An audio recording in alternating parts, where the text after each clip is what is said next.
Putri Salju. Dahulu ada seorang ratu melahirkan seorang putri cantik dengan pipi merah, kulit putih, dan rambut hitam. Bayi itu diberinya nama Putri Salju. Namun sungguh malang nasib Putri Salju.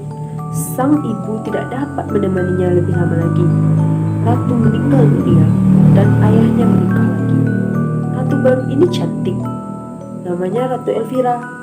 Namun, ia itu penuh dengan sifat iri dan dengki. Hanya mementingkan dirinya sendiri. Ratu Elvira mempunyai benda ajaib yang paling disayanginya, yaitu sebuah cermin ajaib. Setiap hari ia bertanya kepada cerminnya, "Cermin kaca benggala, siapa wanita paling cantik di dunia ini?" Cermin itu menjawab, "Oh ratuku, engkaulah wanita paling cantik di dunia ini." Tetapi Putri Salju semakin hari semakin besar dan setiap hari semakin cantik. Pada suatu hari, ketika ratu bertanya, "Cermin kaca benggala, siapa wanita paling cantik di dunia ini?" Kali ini cermin memberi jawaban yang lain. "Oh ratu, Putri Saljulah wanita paling cantik di dunia ini." Seketika wajah ratu cemburu, pucat dan marah. Sejak peristiwa itu, ratu sangat membenci Putri Salju. Sedangkan semakin hari gadis itu semakin cantik. Dengan rasa marah, ratu memanggil seorang pemburu.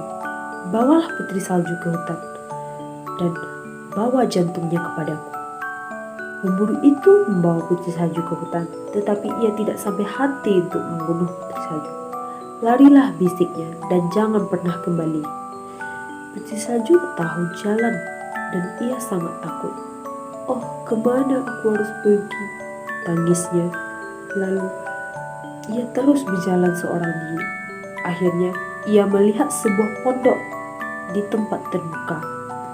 Di luar dingin, maka Putri Salju mengintip ke dalam. Ruangannya kecil dan aneh. Ada 7 kursi kecil dan 7 piring kecil. Di sepanjang dinding ada 7 ranjang kecil. Tidak ada seorang pun. Putri masuk lalu berbaring di salah satu ranjang karena ia sudah capek seharian dan ia pun tertidur.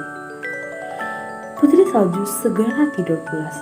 Ia tidak tahu bahwa pohon itu milik 7 kurcaci yang bekerja di tambang sepanjang hari. Mereka pulang dan menyalakan 7 lilin. "Astaga, ada orang di sini," seru salah satu kurcaci. Ia terkejut ketika melihat Putri Salju tidur di ranjangnya.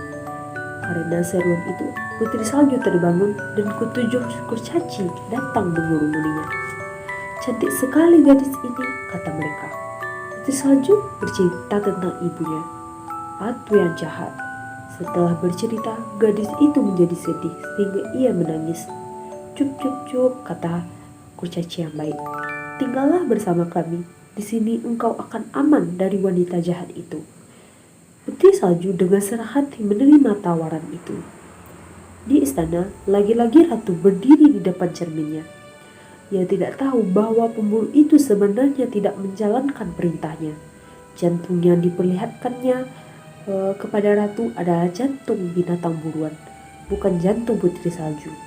Sambil mengusap tangan dengan penuh rasa puas, ratu tersenyum dan berkata, "Cermin kaca benggala, siapa wanita tercantik di dunia ini?"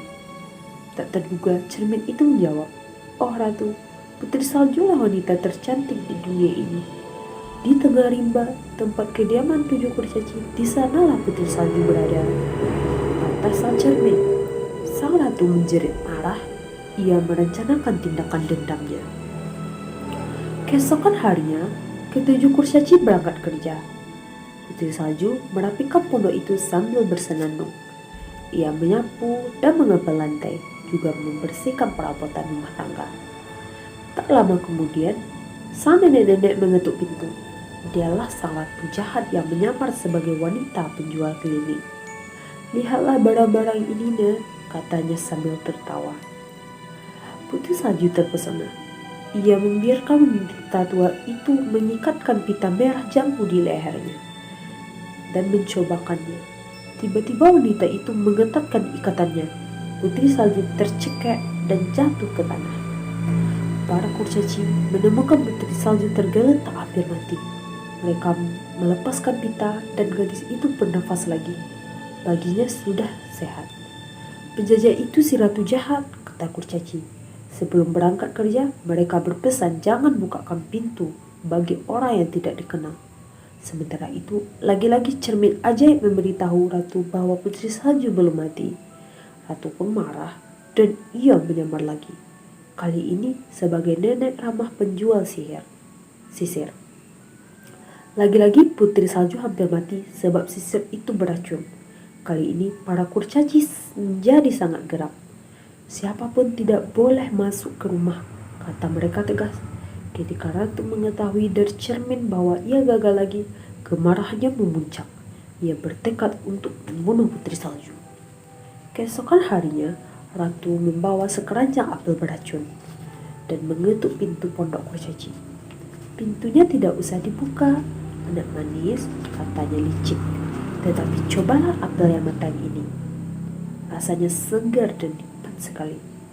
Putri salju pun tidak curiga pada apel merah randum itu dan menggigitnya sepotong besar. Hanya beberapa saat setelah itu, tubuhnya menjadi kejang lalu tersungkur ke lantai. Ketika para kurcaci pulang sore hari, mereka menemukan putri salju tergeletak di lantai. Segala usaha untuk menyelamatkannya sia-sia saja. Ia tergeletak diam dan dingin. "Kita telah kehilangan gadis paling cantik di dunia ini," kata mereka. Sementara itu, dari istana, ratu berdiri penuh keangkuhan di depan cerminnya. "Cermin kaca benggala, siapa wanita paling cantik di dunia ini?" Cermin itu menjawab, "Ratu Elvira lah wanita paling cantik di dunia ini." Para kurcaci tidak dapat berpisah dari putri salju. Pipinya masih merah darah, kulitnya seputih salju, dan rambutnya sehitam kayu eboni. Oleh karena itu, para kurcaci membuat sebuah peti mati dari kaca dan dengan hati-hati membaringkan putri salju di dalamnya. Gadis itu terbaring dan tampak seolah sedang tidur saja. Siang dan malam para kurcaci berjaga di samping peti. Pada suatu petang, lewatlah seorang pangeran muda. Begitu melihat putri salju, ia langsung jatuh cinta. "Aku mohon pada kalian, izinkan aku membawanya pulang, supaya ia dapat berbaring dengan layak di istana." Para kurcaci akhirnya sama-sama setuju. Dalam perjalanan menurun gunung, pada saat suatu ketika salah satu pelayan penyusun peti tersandung, tiba-tiba dari mulut putri salju keluar secuil apel yang selama ini tersangkut di tenggorokannya. Putri salju membuka matanya dan memandang pangeran. Sang pangeran tentu saja sangat gembira bukan kepalang. Dengan mata berbinar ia berkata, "Aku mencintaimu. Maukah kau menjadi istriku?" kata pangeran. Putri salju mengangguk bahagia. Para kurcaci merasa girang. Mereka melambai-lambaikan tangan mereka ketika melihat gadis cantik itu berangkat dengan pangeran. Putri salju akhirnya menikah dengan pangeran. Mereka hidup bahagia sampai tua. Sementara itu, Ratu Elvira akhirnya meninggal karena niat jahatnya sendiri. Ketika hendak pergi membunuh putri salju, Ratu Elvira terjatuh ke jurang yang sangat dalam bersama kereta kudanya.